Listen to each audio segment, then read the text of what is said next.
ഇന്നലെ കണ്ട ഒരു വാർത്ത, ഛത്തീസ്ഗഡിലെ ഒരു ഗ്രാമത്തിൽ നിന്ന് 400 ക്രൈസ്തവരോട് ഒഴിഞ്ഞു പോകണം എന്നാവശ്യപ്പെട്ടിരിക്കുകയാണ്.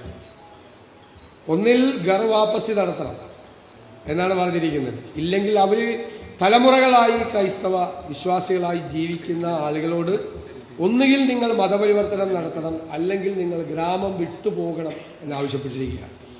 മധ്യപ്രദേശിലെ സ്കൂളുകളിൽ 2 ദിവസം മുമ്പാണ് ഒരു ഉത്തരവിറങ്ങിയിരിക്കുന്നത്.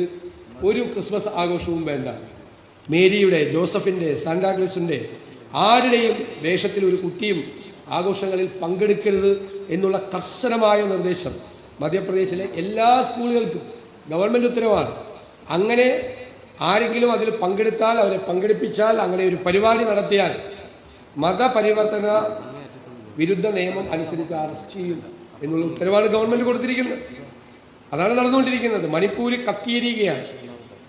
255 ക്രൈസ്തവ ദേവാലയങ്ങളാണ് ചുട്ടുകരിക്കപ്പെട്ടത്. 100 കണക്കിന് ആളുകൾ കൊല ചെയ്യപ്പെട്ടു.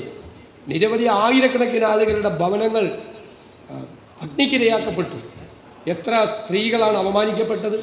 കുഞ്ഞുങ്ങളെ പോലും വെറുതെ വിടാതെ, കുഞ്ഞുങ്ങളെ പോലും പച്ചയ്ക്ക് കത്തിക്കുന്ന ക്രൂരത നമ്മുടെ ഈ രാജ്യത്തെ ഒരു സംസ്ഥാനത്ത് ഇപ്പോഴും അരങ്ങുവാഴുകയാണ്.